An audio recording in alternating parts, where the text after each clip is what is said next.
ಹೇಳಿದ್ರು ಮತ್ತು ಭಾರತದ ರೈತರ ಎಲ್ಲಾ ಸಾಲವನ್ನು ಕೂಡ ಮನ್ನಾ ಮಾಡ್ತೇನೆ ಅಂತ ಈ ಮೂರು ಪ್ರಮುಖ ವಾಗ್ದಾನಗಳನ್ನ ಜನಗಳ ಮುಂದೆ ಇಟ್ಟು 2014ರ ಲೋಕಸಭಾ ಚುನಾವಣೆಯನ್ನ ನರೇಂದ್ರ ಮೋದಿ ಅವರು ಮತ್ತು ಅವರ ಪಕ್ಷ ಎದುರಿಸಿತು. चुनाव के बाद बीजेपी के प्रेसिडेंट ने कहा कि 15 लाख जुमला था, झूठ था. ಚುನಾವಣೆ ಆದ ನಂತರ ಬಿಜೆಪಿಯ ರಾಷ್ಟ್ರೀಯ ಅಧ್ಯಕ್ಷರಾದಂತಹ ಅಮಿತ್ ಶಾ ಹೇಳಿದ್ರು, ಇದು 15 ಲಕ್ಷವನ್ನು ಪ್ರತಿಯೊಬ್ಬರ ಖಾತೆಗೆ ಹಾಕುವಂಥದ್ದು ಅದು ಚುನಾವಣೆಗೋಸ್ಕರ ಹೇಳಿದ ಮಾತೇ ಹೊರತು ಅದು ಸತ್ಯ ಅಲ್ಲ ಅನ್ನೋ ಮಾತನ್ನ ಚುನಾವಣೆ ನಂತರ ಅಮಿತ್ ಶಾ ಅವರು ಹೇಳಿದರು. और आज अब अगर आप नरेंद्र मोदी के भाषण सुने तो उसमें ना रोजगार की बात होती है ना किसानों की बात होती है. ಇತ್ತೀಚಿನ ಚುನಾವಣೆ ಸಂದರ್ಭದಲ್ಲಿ ನೀವೆಲ್ಲ ದೇಶದ ಪ್ರಧಾನಮಂತ್ರಿ ನರೇಂದ್ರ ಮೋದಿ ಅವರ ಮಾತುಗಳನ್ನು ಕೇಳಿರಬಹುದು. ಅವರು ಯಾವಾಗಲೂ ಕೂಡ ಈ ಚುನಾವಣೆಯ ಭಾಷಣದಲ್ಲಿ ನಿರುದ್ಯೋಗಿಗಳಿಗೆ ಉದ್ಯೋಗ ಕೊಡುವ ಮಾತನ್ನಾಗ್ಲಿ ಅಥವಾ 15 ಲಕ್ಷ ರೂಪಾಯಿ ಹಾಕುವ ಮಾತಾಗಲಿ, ದೇಶದ ಅಭಿವೃದ್ಧಿ ಮಾತಾಗಲಿ, ರೈತರ ಬಗ್ಗೆ ಆಗಲಿ ಯಾವ ಮಾತನ್ನು ಕೂಡ ಆಡ್ತಾ ಇಲ್ಲ. उनके मैनिफेस्टो में भी रोजगार के बारे में कुछ नहीं लिखा है. ಅವರ ಚುನಾವಣಾ ಪ್ರಣಾಳಿಕೆಯಲ್ಲೂ ಕೂಡ ಉದ್ಯೋಗದ ಭರವಸೆ ಒಂದೇ ಮಾತನ್ನು ಕೂಡ ಅವರು ಆಡಿಲ್ಲ. 5 महीने पहले मैंने सोचा कि 15 लाख रुपए का वायदा बीजेपी के लिए झूठा था, मगर क्यों ना हम इसे पूरा करें. 5 ತಿಂಗಳ ಹಿಂದೆ ಈ ಚುನಾವಣೆಗೆ ಮುಂಚೆ ನಾವು ಯೋಚನೆ ಮಾಡಿದ್ವಿ, 15 ಲಕ್ಷ ರೂಪಾಯಿಗಳನ್ನ ಪ್ರತಿಯೊಬ್ಬರ ಖಾತೆಗೆ ಹಾಕುವಂತ ವಿಚಾರ ಬಿಜೆಪಿಯವರಿಗರು ಚುನಾವಣೆ ವಿಷಯ ಆಗಿರ್ಬೋದು, ಸುಳ್ಳಾಗಿರ್ಬೋದು. ಆದರೆ ನಾವು ಯಾಕೆ ಭಾರತದಲ್ಲಿರುವಂತಹ ಎಲ್ಲ ಬಡವರ ಖಾತೆಗಳಿಗೆ ಹಣ ಹಾಕುವಂತ ಒಂದು ಯೋಜನೆಯನ್ನ ರೂಪಿಸಬಾರದು ಮತ್ತು ಅದನ್ನು ಕಾರ್ಯಗತಗೊಳಿಸಬಾರದು ಅಂತ ನಾವು 5 ತಿಂಗಳ ಹಿಂದೆ ಯೋಚನೆ ಮಾಡಿದ್ವಿ. चौकीदार ने झूठ बोला, क्यों नहीं हम सच बोले. ಕಾವಲುಗಾರ ಅಂತ ಹೇಳಿದಂತವರು ಸುಳ್ಳು ಹೇಳಿದ್ರು, ದೇಶಕ್ಕೆ ಮೋಸ ಮಾಡುವಂತ ಕೆಲಸವನ್ನು ಮಾಡಿದ್ರು. तो मैंने 5 महीने पहले कांग्रेस के सबसे बेहतर इकोनॉमिस्ट को बुलाया, हमारे थिंक टैंक को बुलाया. शांत हो जाए भैया. कांग्रेस के सबसे बेहतर इकोनॉमिस्ट को बुलाया, कांग्रेस पार्टी के थिंक टैंक को बुलाया और उनसे एक सवाल पूछा. मैंने उनसे कहा, देखिए नरेंद्र मोदी ने 15 लाख देने की बात की थी, झूठ था. कांग्रेस पार्टी हिंदुस्तान के गरीब लोगों को कितना पैसा दे सकती है? एक शर्त है, अर्थव्यवस्था नहीं नष्ट करनी. मगर आप मुझे बताइए, 1 साल के अंदर हिंदुस्तान सबसे गरीब लोगों को कितना पैसा दे सकता है? और मुझे लंबा भाषण नहीं चाहिए, थियोरी नहीं चाहिए, किताब नहीं चाहिए, मुझे एक नंबर चाहिए. आप जाइए, काम कीजिए, चुनाव से पहले मुझे एक नंबर दीजिए. मैं नंबर देश की जनता को बताना चाहता हूं और जो नंबर आप मुझे देंगे उतना पैसा मैं हर गरीब के बैंक अकाउंट में डालना चाहता हूं. ऐतिहासिक निर्णय है. ऐसा निर्णय किसी सरकार ने आज तक नहीं लिया. ಈ ಚುನಾವಣೆಗಿಂತ ಮುಂಚೆ ದೇಶದ ಇಂದಿನ ಸರ್ಕಾರ ಪ್ರತಿಯೊಬ್ಬರ ಖಾತೆಗೆ 15 ಲಕ್ಷ ಹಾಕುವ ಸುಳ್ಳು ಆಶ್ವಾಸನೆ ಕೊಟ್ಟ ನಂತರ ನಾನು ಯೋಚನೆ ಮಾಡಿದೆ, ಈ ದೇಶದ ಸಂಪತ್ತಿನಲ್ಲಿ ಈ ದೇಶದ ಬಡವರಿಗೋಸ್ಕರ ಮಾಡಲಿಕ್ಕೆ ನಿಜವಾಗಿ ಕೂಡ ಹಣ ಇಲ್ವಾ, ಅವರ ಖಾತೆಗೆ ಹಣ ಹಾಕ್ಲಿಕ್ಕೆ ಸಾಧ್ಯ ಇಲ್ವೋ ಅನ್ನೋ ವಿಚಾರನ ತಿಳ್ಕೊಳ್ಬೇಕು ಅಂತೇಳಿ ಈ ದೇಶದ ಕೆಲವು ವಿಚಾರವಂತರು ಚಿಂತಕರ ಒಂದು ಸಭೆಯನ್ನು ನಾನು ಕರೆದೆ. ಅವರಿಗೆ ನೇರವಾಗಿ ನಾನು ಒಂದು ಮಾತನ್ನು ಹೇಳಿದೆ, ನನಗೆ ಉದ್ದುದ್ದವಾಗಿರುವಂತಹ ಭಾಷಣ ಬೇಕಾಗಿಲ್ಲ. ಈ ದೇಶದಲ್ಲಿರುವಂತಹ ಆದಾಯದಲ್ಲಿ ಬಡವರ ಖಾತೆಗೆ ಹಣ ಹಾಕಲಿಕ್ಕೆ ಎಷ್ಟು ಹಣ ಹಾಕ್ಬೋದು ಮತ್ತು ಯಾವಾಗ ಹಾಕ್ಬೋದು ಅನ್ನೋಂಥ ಒಂದು ನಿಖರವಾಗಿರುವಂಥ ಅಂಕಿಅಂಶವನ್ನು ಮಾತ್ರ ನೀವು ನನಗೆ ಕೊಡಬೇಕು. ಆ ಅಂಕಿಅಂಶ ಅದು ಜಾರಿ ಕೊಡಲಿಕ್ಕೆ ಸಾಧ್ಯವಾಗಿರುವಂಥದ್ದಿರಬೇಕು. ಆ ರೀತಿಯ ಒಂದು ಅಂಕಿಅಂಶವನ್ನು ನೀವು ನನಗೆ ಕೊಡಬೇಕು. ಅದನ್ನು ಸಾಧ್ಯ ಮಾಡಲಿಕ್ಕೆ ಸಾಧ್ಯ ಇದ್ರೆ ಮಾತ್ರ ಆ ಮಾತನ್ನು ನೀವು ನಮಗೆ ಹೇಳಬೇಕು. ನನಗೆ ಯಾವ ಉದ್ದ ಭಾಷಣದ ಅವಶ್ಯಕತೆ ಬೇಕಿಲ್ಲ, ನಿಮ್ಮ ಒಂದೇ ಸಲಹೆ ಬೇಕು ಅನ್ನೋದನ್ನ ನಾನು ಚಿಂತಕರು ಮತ್ತು ವಿಚಾರವಂತರಿಗೆ ಹೇಳಿದೆ. कुछ दिन पहले टीम वापस आई और कागज पे उन्होंने मुझे एक नंबर लिख के दे दिया. ಕೆಲವು ಸಮಯದ ಹಿಂದೆ ಆ ಎಲ್ಲ ಚಿಂತಕರು ವಿಚಾರವಂತರು ನನ್ನ ಹತ್ರ ಬಂದರು. ಒಂದು ಕಾಗದದ ಮೇಲೆ ಒಂದು ನಿರ್ದಿಷ್ಟವಾದಂತ ಅಂಕಿಯನ್ನು ಬರೆದು ನನ್ನ ಕೈಗೆ ಅವರು ಕೊಟ್ಟರು. 1 साल में 72,000 रुपए. ಒಂದು ವರ್ಷದಲ್ಲಿ 72,000 ರೂಪಾಯಿಗಳು. 5 साल में 3,60,000 रुपए. 5 ವರ್ಷದಲ್ಲಿ 3.5 ಲಕ್ಷ ರೂಪಾಯಿ. नरेंद्र मोदी ने 15 लाख रुपए देने की बात की 5 साल में. झूठ. हमने सच्चाई खोज निकाली. 5 साल के अंदर कांग्रेस पार्टी देश के 20% सबसे गरीब लोगों के बैंक अकाउंट में 3,60,000 रुपए डाल देगी. ನರೇಂದ್ರ ಮೋದಿ ಅವರ 15 ಲಕ್ಷ ರೂಪಾಯಿ ವಾದ ಸುಳ್ಳಾಗಿರುವಂತಹ ಸಂದರ್ಭದಲ್ಲಿ ಪ್ರತಿಯೊಬ್ಬ ಭಾರತೀಯ ಬಡ ಕುಟುಂಬನ ಖಾತೆಗೆ ತಿಂಗಳಿಗೆ 6,000, ವರ್ಷಕ್ಕೆ 72,000, 5 ವರ್ಷದಲ್ಲಿ 3,07,000 ರೂಪಾಯಿ ಪ್ರತಿಯೊಬ್ಬರ ಖಾತೆಗೆ ಹಾಕಲಿಕ್ಕೆ ಸಾಧ್ಯ ಇದೆ ಅನ್ನೋ ಮಾತನ್ನ ಕಾಂಗ್ರೆಸ್ ಪಕ್ಷ ಇವತ್ತು ಎಲ್ಲ ಭಾರತೀಯರಿಗೆ ತಲುಪಿಸುವಂತಹ ಪ್ರಯತ್ನವನ್ನು ಮಾಡ್ತಾ ಇದೆ. 5 करोड़ परिवारों को साल का 72,000 रुपए डायरेक्ट कांग्रेस पार्टी बैंक में देगी. ಭಾರತದ 5 ಕೋಟಿ ಕುಟುಂಬಗಳಿಗೆ 25 ಕೋಟಿ ಜನರಿಗೆ 72,000 ರೂಪಾಯಿ ಪ್ರತಿ ವರ್ಷ ನೇರವಾಗಿ ಅವರ ಬ್ಯಾಂಕಿನ ಖಾತೆಗೆ ತಲುಪಿಸುವಂತ ಯೋಜನೆ ನ್ಯಾಯನ ನಾವು ದೇಶದ ಮುಂದೆ और पैसा महिला के बैंक अकाउंट में जाएगा. ಈ ಎಲ್ಲ ಹಣವೂ ಕೂಡ ಕುಟುಂಬದ ಮಹಿಳಾ ಸದಸ್ಯರ ಬ್ಯಾಂಕ್ ಖಾತೆಗೆ ಪ್ರತಿ ತಿಂಗಳು ಕೂಡ ಹೋಗ್ತದೆ. नरेंद्र मोदी आप झूठ बोलो, हम सच करके दिखाएंगे. ನರೇಂದ್ರ ಮೋದಿ ಅವರಿಗೆ ನೀವು ಹೇಳಬೇಕು, ನಾವು ಇದನ್ನ ಸಾಬೀತು ಮಾಡಿ ತೋರಿಸ್ತೇವೆ ಅಂತ. और जैसे ही हमने ये निर्णय लिया, चौकीदार का चेहरा बदल गया. ನಾವು ಯಾವಾಗ ಈ ನ್ಯಾಯ ಯೋಜನೆಯನ್ನ ಭಾರತದ ಮುಂದೆ ಇಟ್ಟು ಪ್ರಧಾನಮಂತ್ರಿಗಳ ಅಂದ್ರೆ ಈ ದೇಶದ ಕಾವಲುಗಾರ ಅಂತ ಹೇಳ್ಕೊಳ್ಳೋರ ಮುಖದ ಚೆಹರೆಯ ಬದಲಾವಣೆ ಆಗಲಿಕ್ಕೆ ಪ್ರಾರಂಭ ಆಯ್ತು. सुकड़ गया. ಅದೊಂದು ರೀತಿ ಬೇರೆ ರೀತಿಯಲ್ಲಿ ದುಃಖದ ಛಾಯೆಯನ್ನು ಅದರಲ್ಲಿ ಕಾಣಲಿಕ್ಕೆ ಸಾಧ್ಯ ಆಯ್ತು. सवाल पूछते हैं पैसा कहां से आएगा. ಈಗ ಅವರು ಪ್ರಶ್ನೆ ಕೇಳ್ತಾ ಇದ್ದಾರೆ, ಇಷ್ಟೊಂದು ಹಣ ಎಲ್ಲಿಂದ ಬರ್ಲಿಕ್ಕೆ ಸಾಧ್ಯ ಅಂತೇಳಿ. मोदी जी मैं आपको बताता हूं, पैसा आपके दोस्त अनिल अंबानी के जेब से आएगा. ಮೋದಿ ಅವರೇ, ನಾನು ಈ ಸಂದರ್ಭದಲ್ಲಿ ನಿಮ್ಗೆ ಹೇಳಲಿಕ್ಕೆ ಬಯಸ್ತೇನೆ, ಈ ಹಣ ಎಲ್ಲಿಂದ ಬರ್ತದೆ ಅಂತ ನೀವು ಕೇಳ್ತಾ ಇದ್ದೀರಿ. ನಿಮ್ಮ ಸ್ನೇಹಿತರಾಗಿರುವಂತ ಅಂಬಾನಿಯವರ ಜೋಬಿನಿಂದಲೇ ಈ ಹಣ ಬಡವರಿಗೋಸ್ಕರ ಬರ್ತದೆ ಅನ್ನೋ ಮಾತನ್ನ ಹೇಳಲಿಕ್ಕೆ ಬಯಸ್ತೇನೆ. आप भ्रष्टाचार की बात करते हो. आपने उस चोर को 30,000 करोड़ रुपए एयरफोर्स का पैसा चोरी करके दिया है. ನೀವು ಹಣ ಎಲ್ಲಿಂದ ಬರ್ತದೆ ಅಂತ ಹೇಳಿದಿರಿ. ನಿಮ್ಮ ಸ್ನೇಹಿತರಿಗೆ 30,000 ಕೋಟಿ ರೂಪಾಯಿಗಳನ್ನ ಕಳ್ಳತನ ಮಾಡಲಿಕ್ಕೆ ಅವಕಾಶವನ್ನು ಮಾಡಿಕೊಟ್ಟಿದ್ದೀರಿ.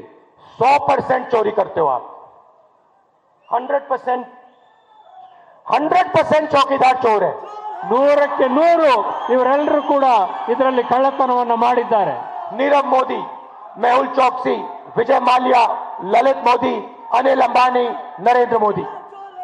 ನೀರವ್ ಮೋದಿ ಅವರು, ಚೋಕ್ಸಿ ಅವರು, ಲಲಿತ್ ಮೋದಿ ಅವರು, ವಿಜಯ್ ಮಲ್ಯ ಅವರು, ಅಂಬಾನಿ ಅವರು, ಅವರ ಜೊತೆಗೆ ನರೇಂದ್ರ ಮೋದಿ ಅವರು ಸೇರಿ ಈ ದೇಶದ ಜನರ ಹಣವನ್ನು ಕಳ್ಳತನ ಮಾಡಿದ್ದಾರೆ. चोरों का ग्रुप है. ಕಳ್ಳತನ ಸ್ಪಷ್ಟವಾಗಿ ಎಲ್ರಿಗೂ ಗೋಚರ ಆಗ್ತಾ ಇದೆ. चोरों की टीम है. ಕಳ್ಳತನ ನಿಮ್ಗೆಲ್ಲ ಸ್ಪಷ್ಟವಾಗಿ ಕಾಣುವಂತ ರೀತಿಯಲ್ಲಿ ಆಗ್ತಾ ಇದೆ. आपके जेब में से पैसा लेते हैं, किसानों से पैसा छीनते हैं, छोटे दुकानदारों से पैसा छीनते हैं और उन्हीं 15 लोगों को देते हैं. ಈ ದೇಶದ ರೈತರ, ಈ ದೇಶದ ಬಡವರ, ಈ ದೇಶದ ಕಾರ್ಮಿಕರ, ಈ ದೇಶದ ಜನರ ಹಣವನ್ನ ಕಳ್ಳತನ ಮಾಡಿ ಇದೇ ಕೆಲವರಿಗೆ ಜನರಿಗೆ ಕೊಡುವಂತ ಕೆಲಸವನ್ನ ಇವರು ಮಾಡಿದ್ದಾರೆ. आपसे कहते हैं काले धन के खिलाफ लड़ाई. ತಮಗೆ ಹೇಳ್ತಾರೆ, ಇಲ್ಲಿ ರೈತರ ಮನ್ನಾ ಮಾಡ್ಲಿಕ್ಕೆ, ಸಾಲ ಮಾಡ್ಲಿಕ್ಕೆ ಹಣ ಇಲ್ಲ, ಇದಕ್ಕೆ ಕೊಡ್ಲಿಕ್ಕೆ ಹಣ ಇಲ್ಲ ಅಂತೇಳಿ. आपको धूप में बैंक की लाइन के सामने खड़ा करते हैं. ನಿಮ್ಮನ್ನ ಬಿಸಿಲಿನಲ್ಲಿ ನಿಲ್ಲಿಸುವಂತ ಕೆಲಸವನ್ನು ಮಾಡ್ತಾರೆ. आपके जेब में से पैसा निकाल के बैंक में डालते हैं. ನಿಮ್ಮ ಜೋಬ್ನಲ್ಲಿರುವಂತ ಹಣ ಕೆಲವರಿಗೆ ಹೋಗುವಂತ ಕೆಲಸ ಆಗ್ತಾ ಇದೆ. और फिर आपको पता लगता है कि आप ही का पैसा नीरव मोदी उठा के भाग गया. ಕೆಲವೇ ಸಮಯದಲ್ಲಿ ನಿಮಗೆ ಗೊತ್ತಾಗ್ತದೆ, ನಿಮ್ಮ ಜೋಬ್ನಲ್ಲಿರೋ ಹಣವನ್ನೇ ನೀರವ್ ಮೋದಿ ತೆಗೆದುಕೊಂಡು ಹೋಗಿ ದೇಶದಿಂದ ಪಲಾಯನ ಮಾಡಿದ್ದಾರೆ ಅಂತೇಳಿ. 35,000 करोड़ रुपए आपकी जेब से निकाल कर उसकी जेब में. ಸುಮಾರು 8,000 ಕೋಟಿ ರೂಪಾಯಿಗಳನ್ನ, 15,000 ಕೋಟಿ ರೂಪಾಯಿಗಳನ್ನ ನಿಮ್ಮ ಜೇಬಿನಿಂದ ಹಣ ತೆಗೆದುಕೊಂಡು ಹೋಗಿ ದೇಶ ಬಿಟ್ಟು ಪರಾರಿಯಾಗಿದ್ದಾರೆ. मेहुल चोकसी, ಮೆಹುಲ್ ಚೋಕ್ಸಿ ಅವರು ಕೋಟ್ಯಾಂತರ ರೂಪಾಯಿ ಹಣವನ್ನು ಈ ದೇಶದಿಂದ ತೆಗೆದುಕೊಂಡು ಹೋಗಿದ್ದಾರೆ. ललित मोदी. ಲಲಿತ್ ಮೋದಿ ಅವರು ದೇಶದ ಹಣವನ್ನು ತೆಗೆದುಕೊಂಡು ಪರಾರಿಯಾಗಿದ್ದಾರೆ. अच्छा, एक छोटा सा सवाल, इन सब के नाम, इन सब चोरों के नाम मोदी मोदी मोदी कैसे हैं? ನಿಮ್ಮ ಮುಂದೆ ಒಂದು ನನ್ನ ಸಣ್ಣ ಪ್ರಶ್ನೆ, ಈ ಎಲ್ಲ ಕಳ್ಳರ ಹೆಸರು ಕೂಡ ಮೋದಿ ಮೋದಿ ಮೋದಿ ಅಂತ ಯಾಕೆ ಬರ್ತಾ ಇದೆ? नीरव मोदी, ललित मोदी, नरेंद्र मोदी, और अभी थोड़ा ढूंढेंगे तो और बहुत सारे मोदी निकलेंगे. ನೀರವ್ ಮೋದಿ ಅವರು, ಲಲಿತ್ ಮೋದಿ ಅವರು, ನರೇಂದ್ರ ಮೋದಿ ಅವರು, ಹೀಗೆ ಕಳ್ಳತನ ಮಾಡಿರುವಂತ ಎಲ್ಲ ಹೆಸರು ಕೂಡ ಯಾಕೆ ಮೋದಿ ಅಂತ ಬರ್ತಾ ಇದೆ ಅಂತ ನಾನು ಪ್ರಶ್ನೆ ಮಾಡ್ತೇನೆ. उन्होंने नोटबंदी की, छोटे दुकानदारों को, स्मॉल मीडियम बिजनेस वालों को नष्ट किया, जिंदगी बर्बाद की. 500 ರೂಪಾಯಿ ಮತ್ತು 1000 ರೂಪಾಯಿ ನೋಟುಗಳ ಅಮಾನ್ಯೀಕರಣ ಮಾಡಿದ್ರು. ಬಡ ರೈತರು, ಬಡ ಕಾರ್ಮಿಕರು, ಸಣ್ಣ ಪುಟ್ಟ ವ್ಯಾಪಾರಿಗಳು ಬಹಳಷ್ಟು ಕಷ್ಟಪಡುವಂತಹ ಸ್ಥಿತಿಯನ್ನ ನಿರ್ಮಾಣ ಮಾಡಿದ್ರು. उसके बाद गब्बर सिंह टैक्स लागू किया, दूसरा झटका मारा.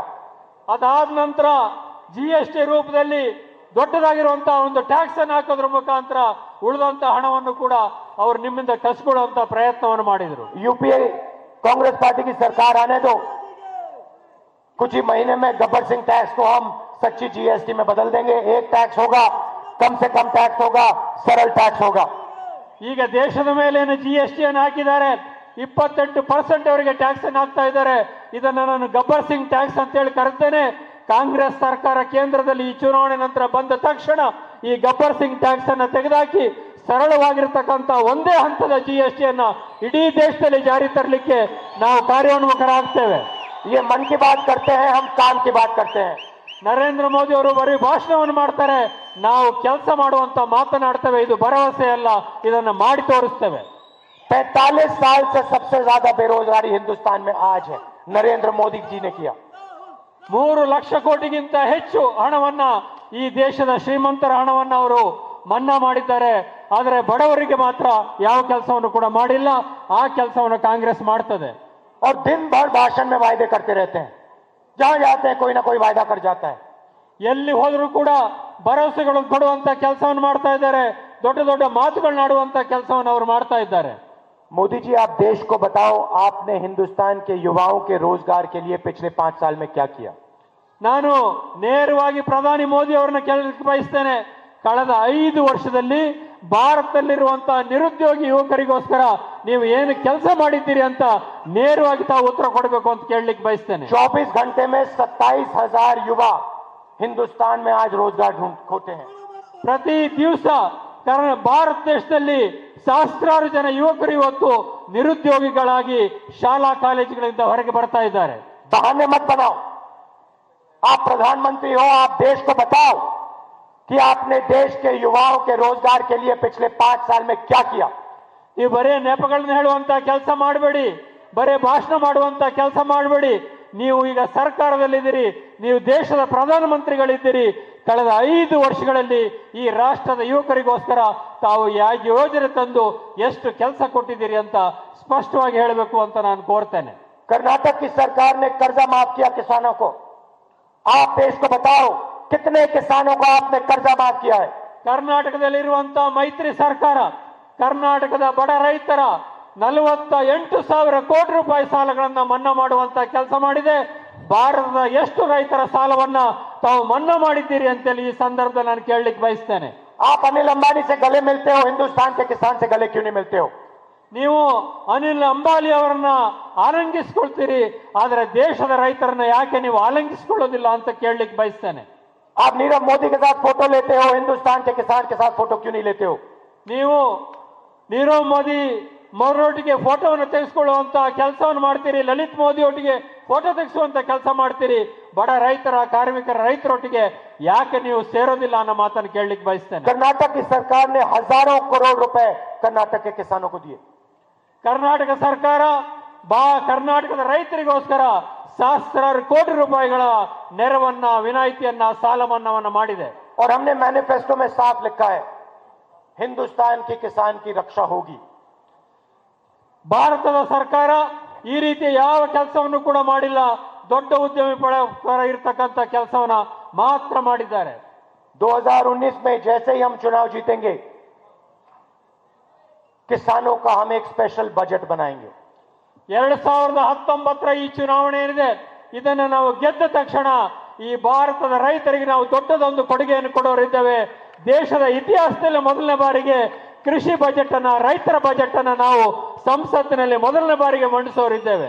नेशनल बजट पे पेश होगा, नेशनल बजट पेश होगा और उसी के साथ उसी समय किसानों का एक अलग बजट पेश होगा। ದೇಶದ ಜನಗಳಿಗೋಸ್ಕರ ಒಂದು ಬಜೆಟ್ ಅನ್ನು ಕೂಡ ಮಂಡನೆ ಮಾಡ್ತೇವೆ. ದೇಶದ ಬಜೆಟ್ ಅನ್ನು ಮಂಡನೆ ಮಾಡೋ ಜೊತೆಗೆ ಆಯವ್ಯಯ ಮಂಡನೆ ಮಾಡೋ ಜೊತೆಗೆ ದೇಶಕ್ಕೋಸ್ಕರ, ರೈತರಿಗೋಸ್ಕರ ರೈತರ ಬಜೆಟ್ ಅನ್ನು ಕೂಡ ನಾವು ಮಂಡನೆ ಮಾಡೋರಿದ್ದೇವೆ. साल की शुरुआत में ही हिंदुस्तान के किसान को पता लगेगा उसकी सरकार क्या करने जा रही है उसके लिए। ಈ ವರ್ಷ, ಆರ್ಥಿಕ ವರ್ಷ ಪ್ರಾರಂಭ ಆದ ತಕ್ಷಣ, ಹೊಸ ಸರ್ಕಾರ ಬಂದ ತಕ್ಷಣ ದೇಶದ ರೈತರಿಗೆ ಗೊತ್ತಾಗ್ತದೆ ಹೊಸ ಸರ್ಕಾರ ಭಾರತದ ರೈತರಿಗೆ ಏನು ಕಾರ್ಯಕ್ರಮಗಳನ್ನು ಕೊಡ್ತದೆ, ಏನು ರಿಯಾಯಿತಿ ವಿನಾಯಿತಿಗಳನ್ನು ಕೊಡ್ತದೆ ಅನ್ನೋದು ಹೊಸ ಸರ್ಕಾರದ ಮೊದಲನೇ ಬಜೆಟ್ನಲ್ಲೇ, ರೈತರ ಬಜೆಟ್ನಲ್ಲೇ ನಾವು ಹೇಳೋರಿದ್ದೇವೆ. एमएसपी कितनी बढ़ाई जाएगी, एमएसपी कितनी बढ़ाई, ಮತ್ತು ರೈತರ ಕನಿಷ್ಠ ಸಾಮಾನ್ಯ ಬೆಲೆ ಏನಿದೆ ಅದನ್ನು ಎಷ್ಟು ಹೆಚ್ಚು ಮಾಡ್ತೀವಿ ಅನ್ನೋದನ್ನು ಕೂಡ ಆ ರೈತರ ಬಜೆಟ್ನಲ್ಲೇ ನಾವು ಹೇಳೋರಿದ್ದೇವೆ. कितना बोनस मिलेगा, कितना बोनस मिलेगा, ಎಷ್ಟು ಬೋನಸ್ ಅನ್ನು ಕೂಡ ರೈತರಿಗೆ ಮತ್ತು ಕಾರ್ಮಿಕರಿಗೆ ಕೊಡ್ತೇವೆ, ರೈತರ ಬೆಳೆಗಳಿಗೆ ಕೊಡ್ತೇವೆ ಅನ್ನೋದನ್ನು ಕೂಡ ಅದೇ ಬಜೆಟ್ ನಲ್ಲಿ ನಾವು ಹೇಳೋರಿದ್ದೇವೆ. कितना कर्जा दिया जाएगा, ಎಷ್ಟು ಅವರ ಸಾಲ ಮನ್ನಾ ಆಗ್ತದೆ ಅನ್ನೋದನ್ನು ಕೂಡ ಅದೇ ಬಜೆಟ್ ನಲ್ಲಿ ನಾವು ಹೇಳೋರಿದ್ದೇವೆ. कितने फूड प्रोसेसिंग प्लांट लगाए जाएंगे, कितनी स्टोरेज फैसिलिटीज दी जाएंगी, ಎಷ್ಟೊಂದು ಆಹಾರ ಸಂಸ್ಕರಣಾ ಘಟಕಗಳನ್ನ ಈ ದೇಶದಲ್ಲಿ ಸ್ಥಾಪನೆ ಮಾಡ್ತೇವೆ, ಎಷ್ಟೊಂದು ಗೋಡೌನ್ಗಳನ್ನ ನಾವು ಈ ದೇಶದಲ್ಲಿ ನಿರ್ಮಾಣ ಮಾಡ್ತೇವೆ ರೈತರಿಗೋಸ್ಕರ ಅನ್ನೋದನ್ನು ಕೂಡ ಅದೇ ರೈತರ ಬಜೆಟ್ ನಲ್ಲಿ ನಾವು ಹೇಳೋರಿದ್ದೇವೆ. साल के पहले ही आपको बता दिया जाएगा। ಪ್ರತಿ ವರ್ಷ ಕೃಷಿ ಹಂಗಾಮು ಪ್ರಾರಂಭ ಆಗೋದಕ್ಕಿಂತ ಮುಂಚೆನೆ ಈ ಎಲ್ಲ ವಿಷಯವನ್ನು ಕೂಡ ನಾವು ನಿಮ್ಮ ಮುಂದೆ ಬಜೆಟ್ನ ಮುಖಾಂತರ ಹೇಳೋರಿದ್ದೇವೆ. आपके दिल में जो घबराहट है उसे हम मिटाना चाहते हैं। ನಿಮ್ಮ ಮನಸ್ಸಿನಲ್ಲಿ ಏನೊಂದು ಭಯದ ವಾತಾವರಣ ಇದೆ, ಏನು ಬೆಳೆ ಬೆಳಿಬೇಕು, ಯಾವ ರೀತಿ ಕೃಷಿ ಮಾಡಬೇಕು ಅಂತ ಈ ಸಂಪೂರ್ಣ ರೈತರನ್ನ ಭಯಮುಕ್ತರನ್ನಾಗಿ ಮಾಡುವಂತ ಕೆಲಸವನ್ನ ನಾವು ರೈತರ ಬಜೆಟ್ ನಲ್ಲಿ ಮಾಡೋರಿದ್ದೇವೆ. मैनिफेस्टो में हमने एक और बहुत ऐतिहासिक निर्णय लिया है किसानों के लिए। ನಾವು ಮತ್ತೊಂದು ಐತಿಹಾಸಿಕವಾಗಿರುವಂತ ನಿರ್ಣಯವನ್ನು ಕೂಡ ರೈತರ ಪರವಾಗಿ ತೆಗೆದುಕೊಳ್ತಾ ಇದ್ದೇವೆ. जब अनिल अंबानी जैसे लोग बैंक लोन लेते हैं और पैसा वापस नहीं देते हैं, वो जेल नहीं जाते। ಯಾವಾಗ ಈಗಿನ ಸ್ಥಿತಿನಲ್ಲಿ ಅನಿಲ್ ಅಂಬಾನಿ ಅಂತ ಒಬ್ಬ ಉದ್ಯಮಿ ಸಹಸ್ರಾರು ಕೋಟಿ ರೂಪಾಯಿಗಳನ್ನ ಸಾಲವನ್ನು ಪಡಿತಾರೆ, ಬ್ಯಾಂಕ್ಗಳಿಗೆ ಹಣವನ್ನು ವಾಪಸ್ ಕೊಡೋದಿಲ್ಲ, ಆದ್ರೂ ಕೂಡ ಅವರು ಜೈಲಿಗೆ ಹೋಗುವಂತ ಸಂದರ್ಭ ಇಲ್ಲ. किसान अखबार में पढ़ते हैं अनिल अंबानी ने 45,000 करोड़ रुपए लिया, वापस नहीं दिया, बाहर घूम रहा है। ಈಗ ಬ್ಯಾಂಕ್ನವರು ಬರೀತಾರೆ, ಅವರ ಬ್ಯಾಂಕಿನ ಪಾಸ್ಬುಕ್ ನಲ್ಲಿ, ಖಾತೆಗಳಲ್ಲಿ ಅನಿಲ್ ಅಂಬಾನಿ ಅವರು ಇಷ್ಟು ಸಹಸ್ರ ಕೋಟಿ ರೂಪಾಯಿಗಳನ್ನ ಸಾಲವನ್ನು ತೆಗೆದುಕೊಂಡ್ರು, ಅದನ್ನು ವಾಪಸ್ ಕೊಟ್ಟಿಲ್ಲ ಅಂತ ಪಾಸ್ಬುಕ್ ಅಲ್ಲಿ ಬರೀತಾರೆ. ಹಾಗೆ ಇರ್ತದೆ, ಅದೊಂದು ಯಾವುದೇ ಕಾರ್ಯನಿರ್ವಹಣೆ ಮಾಡದೇ ಇರುವಂತ ಒಂದು ಖಾತೆಯಾಗಿ ಉಳಿದುಕೊಳ್ತದೆ. मेहुल चौकसी 45,000 करोड़ रुपए ले गया, बाहर घूम रहा है। ಮೇಹುಲ್ ಚೋಕ್ಸಿ ಅವರು ಕೂಡ ಸಹಸ್ರಾರು ಕೋಟಿ ರೂಪಾಯಿಗಳನ್ನ ಸಾಲ ಪಡೆದ್ರು, ಬ್ಯಾಂಕಿಗೆ ಹಣವನ್ನು ವಾಪಸ್ ಕೊಡಲಿಲ್ಲ. तो हमने निर्णय लिया है कि सरकार बनने के बाद हिंदुस्तान का कोई भी किसान कर्जा ना लौटाने पर जेल नहीं जा सकता है। ಆದರೆ ಕಾಂಗ್ರೆಸ್ ಪಕ್ಷ ಒಂದು ತೀರ್ಮಾನವನ್ನು ತೆಗೆದುಕೊಂಡಿದೆ. ಹೊಸ ಸರ್ಕಾರ ಕೇಂದ್ರದಲ್ಲಿ ಮೇ ತಿಂಗಳಿನಲ್ಲಿ ರಚನೆ ಆದ ನಂತರ ಭಾರತದ ಯಾವುದೇ ರೈತ ಯಾವುದೇ ಬ್ಯಾಂಕಿನಿಂದ ಸಾಲ ಪಡೆದು ಆ ಸಾಲವನ್ನ, ಹಣವನ್ನ ವಾಪಸ್ ಕೊಡ್ಲಿಕ್ಕಾಗದೆ ಹೋದ್ರೆ ಯಾವುದೇ ಕಾರಣಕ್ಕೂ ಕೂಡ ಭಾರತದ ಯಾವುದೇ ಕಾನೂನಿನ ಪ್ರಕಾರ ಕೂಡ ಯಾವುದೇ ಒಬ್ಬ ರೈತರು ಕೂಡ ಜೈಲಿಗೆ ಹೋಗದೆ ಇರುವಂತಹ ರೀತಿಯಲ್ಲಿ ಹೊಸ ಕಾನೂನನ್ನು ನಾವು ಈ ದೇಶದ ರೈತರ ಪರವಾಗಿ ತರೋರಿದ್ದೇವೆ. कोई भी किसान कर्जे के मामले में जेल नहीं जा पाएगा। ಹಣ ಅವರು ಬ್ಯಾಂಕಿಗೆ ಕಟ್ಟಲಿಕ್ಕೆ ಹೋಗದೆ ಹೋದ್ರೂ ಕೂಡ ಅವರ ಸಾಲ ಮನ್ನಾ ಆಗ್ತದೆ ಮತ್ತು ಯಾವುದೇ ಒಬ್ಬ ರೈತ ಜೈಲಿಗೆ ಹೋಗದೆ ಇರುವಂತಹ ಸ್ಥಿತಿಯನ್ನು ನಾವು ನಿರ್ಮಾಣ ಮಾಡ್ತೇವೆ. युवाओं को कहना चाहता हूं, 5 साल आपने नरेंद्र मोदी पर भरोसा किया। ನಾನು ಯುವಕರಿಗೆ ಹೇಳಲಿಕ್ಕೆ ಬಯಸ್ತೇನೆ, 5 ವರ್ಷಗಳ ಕಾಲ ಈ ದೇಶದ ಪ್ರಧಾನಿ ನರೇಂದ್ರ ಮೋದಿ ಅವರನ್ನ ನೀವು ನಂಬಿದ್ರಿ. Make in India, make in India, make in India सुनते सुनते आप लोग तंग आ गए। Make in India, stand up India, startup India ಈ ತರ ಅನೇಕ ಘೋಷಣೆಗಳನ್ನು ಕೊಟ್ಟರೆ ಹೊರತು ಯಾವ ನಿರುದ್ಯೋಗಿ ಯುವಕನಿಗೂ ಕೂಡ ಅದರಿಂದ ಯಾವ ಸಹಾಯನೂ ಕೂಡ ಆಗಲಿಲ್ಲ. डायलॉग सुन सुनकर आप लोग तंग आ गए. ಮೋದಿ ಅವರ ಮಾತುಗಳನ್ನ ಅವರು ಹೇಳ್ತಕ್ಕಂಥ ವಿಶೇಷವಾಗಿರುವಂತ ಡೈಲಾಗ್ಗಳನ್ನ ಕೇಳಿ ಕೇಳಿ ಕೇಳಿ ಈ ದೇಶದ ಯುವಕರೆಲ್ಲ ಸುಸ್ತಾಗಿದ್ದಾರೆ ಅಂತ ನಾನು ಭಾವಿಸ್ತೇನೆ. अब हम आपको सच्चाई बताते हैं. ನಾವು ನಿಮಗೆ ಸತ್ಯ ಹೇಳೋರಿದ್ದೇವೆ. साल में 2 करोड़ रोजगार देने का वायदा नरेंद्र मोदी ने झूठा किया. ವರ್ಷಕ್ಕೆ 2 ಕೋಟಿ ಉದ್ಯೋಗಗಳನ್ನು ಕೊಡುವಂತ ಸುಳ್ಳು ಮಾತನ್ನ ನರೇಂದ್ರ ಮೋದಿ ಅವರು ಹೇಳಿದ್ರು. हम आपको सच्चाई बताते हैं. ನಾವು ನಿಮಗೆ ಸತ್ಯವನ್ನು ಹೇಳ್ತೇವೆ. 22 लाख सरकारी नौकरियां खाली पड़ी. 24 ಲಕ್ಷ ಸರ್ಕಾರಿ ನೌಕರಿಗಳು ಕೇಂದ್ರ ಮತ್ತು ರಾಜ್ಯ ಸರ್ಕಾರದಲ್ಲಿ ಖಾಲಿ ಬಿದ್ದಿದ್ದಾವೆ. 1 साल के अंदर कांग्रेस इस 22 लाख नौकरियों को भर के आपको दे देगी. ಕೇಂದ್ರದಲ್ಲಿ ಅಧಿಕಾರಕ್ಕೆ ಬಂದ 1 ವರ್ಷದೊಳಗಾಗಿ ಈ ಎಲ್ಲ 24 ಲಕ್ಷ ಸರ್ಕಾರಿ ಹುದ್ದೆಗಳನ್ನ ತುಂಬುವಂತ ಕೆಲಸವನ್ನ ಕಾಂಗ್ರೆಸ್ ನೇತೃತ್ವದ ಕೇಂದ್ರ ಸರ್ಕಾರ ಮಾಡ್ತದೆ. देश में पंचायत लेवल पर 10 लाख युवाओं को रोजगार दिया जा सकता है. कांग्रेस पार्टी 10 लाख युवाओं को पंचायतों में रोजगार दे देगी. 10 ಲಕ್ಷ ಜನರಿಗೆ ಈ ದೇಶದ ಪಂಚಾಯತ್ ರಾಜ್ ವ್ಯವಸ್ಥೆಯಲ್ಲಿ ಕೆಲಸ ಕೊಡುವಂತ ಕೆಲಸವನ್ನ ಪ್ರತಿಯೊಂದು ಪಂಚಾಯತ್ಗಳಲ್ಲೂ ನಾವು ಮಾಡುವಂತ ಕೆಲಸವನ್ನು ಮಾಡ್ತೇವೆ. और मैं जानता हूं कि कर्नाटका एंटरप्रेन्योरशिप का हब है, सेंटर है. ಕರ್ನಾಟಕ ರಾಜ್ಯ ಇಲ್ಲಿ ತಯಾರಕರ ಒಂದು ದೊಡ್ಡದಾಗಿರುವಂತ ಉದ್ಯಮಿಗಳ ಒಂದು ದೊಡ್ಡದಾಗಿರುವಂತ ಪ್ರದೇಶ ಅನ್ನೋದನ್ನ ನಾನು ಬಲ್ಲೆನಾಗಿದ್ದೇನೆ. नरेंद्र मोदी जी ने नोटबंदी करके गब्बर सिंह टैक्स लागू करके छोटे बिजनेसेस को नष्ट किया, खत्म किया. ನರೇಂದ್ರ ಮೋದಿ ಅವರು ನೋಟ್ಗಳನ್ನು ಅಮಾನ್ಯೀಕರಣ ಮಾಡಿ GST ಅಂತ ಟ್ಯಾಕ್ಸ್ ಅನ್ನು ತಂದು ಇಲ್ಲಿರುವಂತ ಎಲ್ಲ ಸಣ್ಣ ಪುಟ್ಟ ಉದ್ಯಮಗಳನ್ನ ನಾಶ ಮಾಡಿದ್ದಾರೆ ಅನ್ನೋದನ್ನ ನಾನು ತಿಳಿದುಕೊಂಡಿದ್ದೇನೆ. जो भी युवा बिजनेस खोलना चाहता है उसे अलग अलग डिपार्टमेंट से परमिशन लेनी पड़ती है. ಯಾರು ಯುವಕರು ಉದ್ಯಮಗಳನ್ನ ಸ್ಥಾಪನೆ ಮಾಡಬೇಕು ಅಂತ ಬಯಸ್ತಾರೋ ಅವರಿಗೆ ಹಲವಾರು ಇಲಾಖೆಗಳಿಂದ ಪರವಾನಗಿ ತೆಗೆದುಕೊಳ್ಳಬೇಕಾದಂತ ಅವಶ್ಯಕತೆ ಈಗ ಇದೆ. मैनिफेस्टो में हमने साफ लिख दिया है, कर्नाटका का जो भी युवा बिजनेस चालू करना चाहता है उसे कोई परमिशन लेने की जरूरत नहीं होगी. ನಾನು ನಮ್ಮ ಪ್ರಣಾಳಿಕೆಯಲ್ಲಿ ಹೇಳಿದ್ದೇನೆ, ಕರ್ನಾಟಕದ ಯಾವುದೇ ಯುವಕರು ಯಾವುದೇ ಹೊಸ ಉದ್ಯಮವನ್ನು ಸ್ಥಾಪನೆ ಮಾಡಲಿಕ್ಕೆ ಬಯಸಿದ್ರೆ ಅವರಿಗೆ ಯಾವುದೇ ಒಂದು ಪರವಾನಗಿ ಅವಶ್ಯಕತೆ ಇಲ್ಲ. ನೀವು ನೋಡ್ತಾ ಇರುವಂತಹ ದೃಶ್ಯಾವಳಿಗಳು ಕೋಲಾರದಲ್ಲಿ AICC ಅಧ್ಯಕ್ಷ ರಾಹುಲ್ ಗಾಂಧಿ ಎಲ್ಲರನ್ನ ಉದ್ದೇಶಿಸಿ ಮಾತನಾಡ್ತಾ ಇದ್ದಾರೆ. ಪ್ರಚಾರದ ಭಾಷಣದ ಅಬ್ಬರ ಮುಂದುವರಿತಾ ಇದೆ. ಅವ್ರು ಹೇಳಿರುವಂತಹ ಹಲವಾರು ಮಾತುಗಳು, GSTಯನ್ನ ಗಬ್ಬರ್ ಸಿಂಗ್ ಟ್ಯಾಕ್ಸ್ ಅಂತ ರಾಹುಲ್ ಗಾಂಧಿ ಕರೆದಿದ್ದಾರೆ. ಅದನ್ನು ಸರಿಪಡಿಸ್ತೀವಿ, ನೆಕ್ಸ್ಟ್ ನಮ್ಮನ್ನು ಎಲೆಕ್ಟ್ ಮಾಡುತ್ತದೆ ಅಂತ ಹೇಳ್ತಿದ್ದಾರೆ. ಕಾಂಗ್ರೆಸ್ ಸರ್ಕಾರ ಅಧಿಕಾರಕ್ಕೆ ಬಂದರೆ ಬಡವರ ಖಾತೆಗೆ ಏನು NDA ಸರ್ಕಾರ ಮಾಡಲಿಲ್ಲ BJPಯವರು, ನಾವು ಮಾಡ್ತೀವಿ ಅಂತಿದ್ದಾರೆ. ಪ್ರತಿ ಬಡವರ ಖಾತೆಗೆ ದುಡ್ಡು ಹಾಕೋದಕ್ಕೆ ನಾನು ಬದ್ಧ ಅಂತ ರಾಹುಲ್ ಗಾಂಧಿ ಹೇಳ್ತಿದ್ದಾರೆ. ಎಷ್ಟು ಒಂದು ವರ್ಷದಲ್ಲಿ ಬಡವರ ಕುಟುಂಬಕ್ಕೆ 72,000 ರೂಪಾಯಿ ಹಾಕ್ತೀವಿ ನಾವು ಅನ್ನೋದು ರಾಹುಲ್ ಗಾಂಧಿ ದೇಶದ ಜನಕ್ಕೆ ಕೊಡ್ತಿರುವಂತಹ ಪ್ರಾಮಿಸ್. ಭಾರತ 5 ಕೋಟಿ ಕುಟುಂಬದ ಮಹಿಳೆಯರ ಖಾತೆಗೆ ನೇರವಾಗಿ ಹಣ ಜಮೆ ಆಗುತ್ತೆ, ರೈತರ ಸಾಲ ಮನ್ನಾ ಮಾಡಿದೆ.